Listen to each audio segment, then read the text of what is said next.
Navodaya Navodaya school student Navodaya স্কুলত গাড়ী থাকোঁতে আগৰ গাড়ীখনে খাৰা ব্ৰেক মাৰি দিলে। খাৰা ব্ৰেক মাৰি দিয়াৰ পিছত মানে গোটেইখন গাড়ী কণ্ট্ৰল কৰিব পৰা নাই ব্ৰেকটো।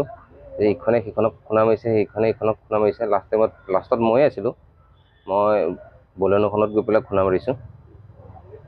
এইপিনে আপোনাৰ বাওঁ ছাইডেও কাটিব নোৱাৰিলোঁ, ডাউন ছাইডেও কাটিব নোৱাৰিলোঁ, কাৰণ ডাইৰেক্ট নামাৰিলে মোৰ স্কুলৰ ষ্টুডেণ্ট ক্ষতি হৈ যায়। সেইকাৰণে মই ডাইৰেক্ট গাড়ীখনতে খুন্দা মাৰিবলগীয়া হৈছে। পিছৰ পৰিস্থিতি যেতিয়া খুন্দা মাৰিলোঁ, তেওঁ বাপেকে গাড়ীত বলেনোৰ পৰা নামি আহি পেলাই মোক ষ্টেৰিঙৰ পৰা নমাব বিচাৰিছে। মই নমা নাছিলোঁ। পিছত তেওঁ জোৰ জবৰদস্তি নমালে, মই নামি আহিলোঁ। নামি আহি তেওঁ জীয়েকে মোক বুকুত থাপ মাৰি ধৰিলে। ধৰি পেলাই বাওঁ ছাইডে ৰাস্তাত কাষত লৈ গৈছে। নি পেলাই তেওঁ ধৰি আছে বুকুত মোক।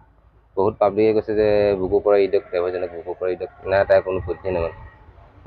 মাকেও কৈছে, মাকক ওলোটা ধমকিয়ে দিছে যে নিৰোঁ মই।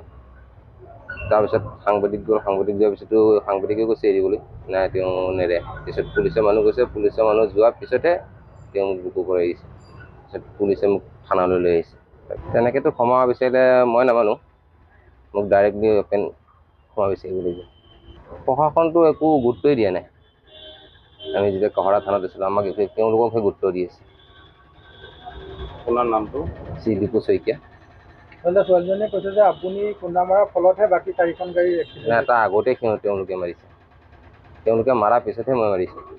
আগন্তুক পৰিৱৰ্তন এতিয়া ৰূপন দা আহি আছে, তেওঁ কি সিদ্ধান্ত লয়।